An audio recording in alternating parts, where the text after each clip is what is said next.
and welcome along to this thing of ours. Before we begin, let's discuss some minor business. Once again, our good friends at Mighty Ape have gifted us with a prize to give away. All you have to do is count the horses' heads to enter on the website. Look, there is one now. Next up is our preview of Mafia II. Catfish.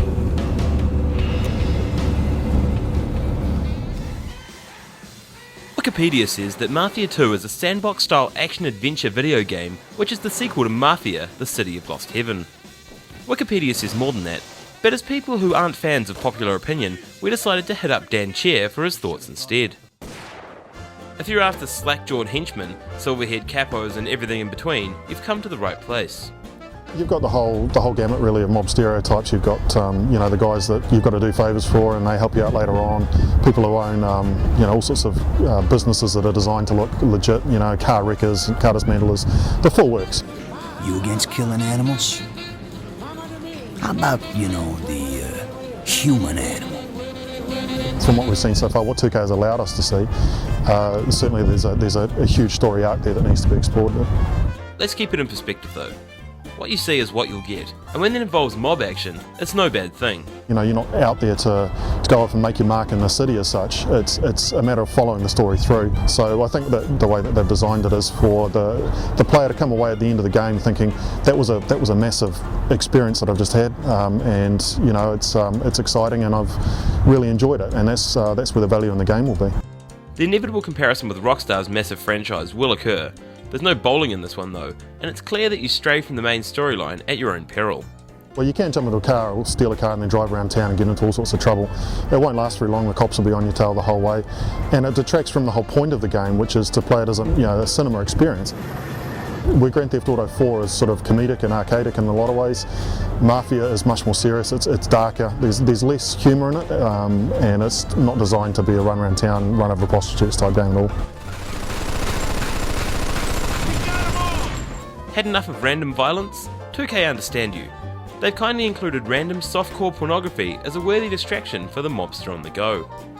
Right, well there's this agreement that 2K have with Playboy to license Playboy magazines, and I think there's over 50 of them that are dotted around the map, and the idea is that everywhere you go, you're supposed to keep an eye out for these Playboy magazines. You find them, you open them up, and there's a period centerfold, from that age. It's a nice twist in the gameplay to have to actually actively search for something that's exciting, for want of a better word. Still, 8 years is a long time between servings. But 2K have managed to include more than enough to keep it fresh. You can obviously see that 2K CZECH have designed it, and it's obviously a lot of them must have stayed on to do this one because there's a lot of similarities. There's a lot more options, and they've obviously making great use of the 8 years or so that's been in the middle. It's really a case of evolution that we're looking at with the franchise, I would say. Next up we speak with pro gamer Tish Peterson. Now take a moment and chill with a primo. If you could give us your name and alias, please. Tish, and my alias is The Fairy. And what games do you play? Bad Company 2, Battlefield 2, and Modern Warfare 2. And have you played games for a long time? Ever since I was a child, I suppose. I had a handheld Donkey Kong that I started off on, and console. For Team Affliction, what games do you guys play? BF2, BC2, COD, Modern Warfare 2, Counter-Strike. Some of the boys, Spange plays Hon, and the WoW boys, but we don't talk to them. They're antisocial. But nationally, are Affliction a fairly well-respected clan, or are you guys quite... We're known to be pretty friendly and sociable, not overly competitive, I guess. Yeah, but we're pretty out there. I know I'm quite outspoken, so everybody knows who I am, and they know who I play for, and pretty sociable dudes. Yeah, cool, likeable, I'd like to think. Fair enough. Is there anything that helps you get in the right zone before you hit the action? Talking shit with my dudes, with my boys. Yeah, that always helps because then they don't talk shit in game. It's serious business. But yeah. Fair enough. Speaking of getting in game, did you only find it helps to warm up beforehand? Yes, definitely. Yeah. Okay. Can you elaborate on that, or? Well, you know, you're away from your desk or from your game for 8 to 10 hours, you're at work and you're a bit stressed out, need to unwind, get into the zone with the rest of the boys so you know you're on the same level. What sort of things do you do to warm up? Hit the pubs, jump on our prac server for about an hour and just run through strats and run it around the map here. Do you generally practice fairly frequently? Every day. Every day? Yeah. Okay. What are your thoughts on New Zealand pro gaming scene? It's come a long way. Of course it needs to go further, but it's really good to see teams being picked up by corporates, which is good for positive, you know, it's positive attention for New Zealand gaming, and hopefully it won't be too far off where we're getting paid cash to play games. Yeah. So do you see that happening sometime soon? Yeah, definitely, yeah. So do you find the sponsorship that they give you, like keyboards, mice, that kind of thing? Yes. They do? Yeah, Team Affliction were kitted out with mice, keyboards and mouse pads from Mighty Ape and Razer, so that was awesome. Okay. Yeah. Okay. So there's definitely at the moment being sponsored means more than just wearing a logo. Oh, for sure, definitely. Yeah, it gives you a bit of a confidence boost as well. So, yeah. Okay.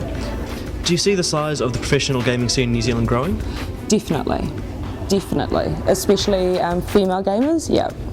Okay, well that's obviously something we should probably ask you about. I mean, I've noticed actually walking around Exxon this year, there seems to be a lot more girls than there have been in previous years. No, last year there were quite a few more girls. A lot of the girls haven't come up this year, like the Girl Clan, Fembot, Slapper, Lorasaur, Keko, Cassie.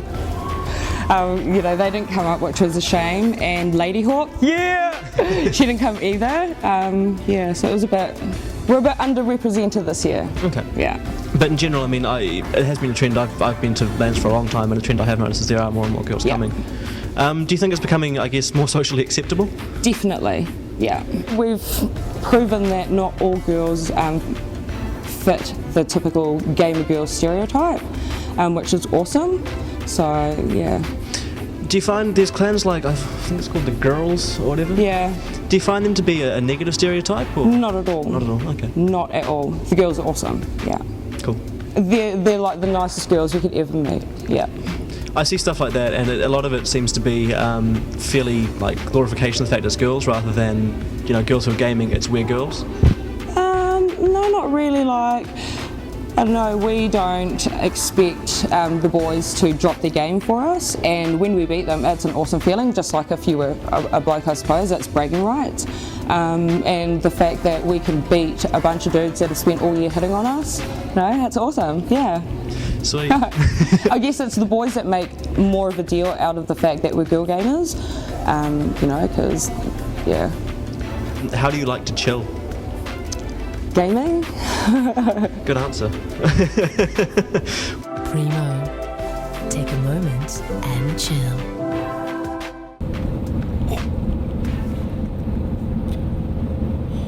And next week for you Goombas, Faxi. Where is your favourite place to chill out?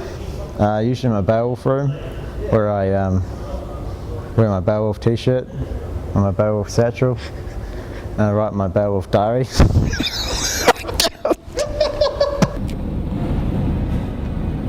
Now we interview Bungie's Joseph Tung, producer on Halo Reach.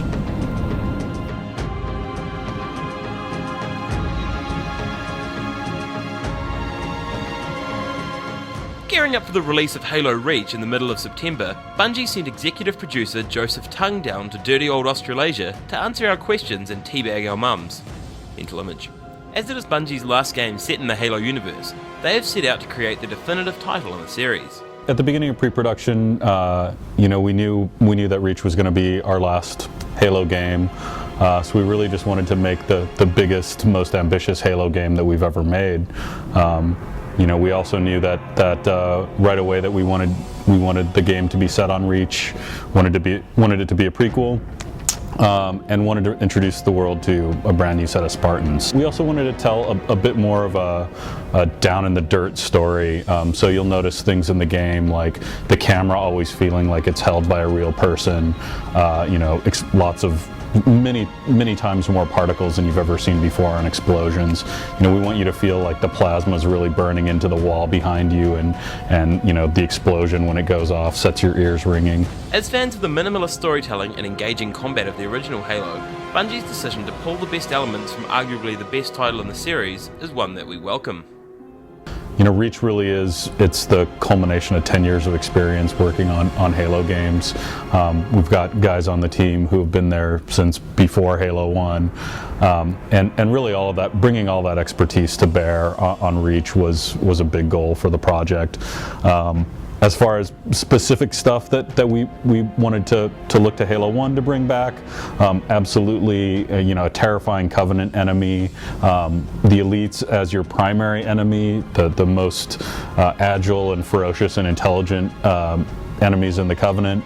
Alongside that, we absolutely wanted to go back to the environment as a big, wide open space that gives you a sense of mystery and reward for exploring the environments. Pretty much being responsible for the early success of Xbox Live is something to be proud of, but the 3 years since the last major release of a Halo game, other titles such as Modern Warfare 2 have come to be the dominant online first-person shooters.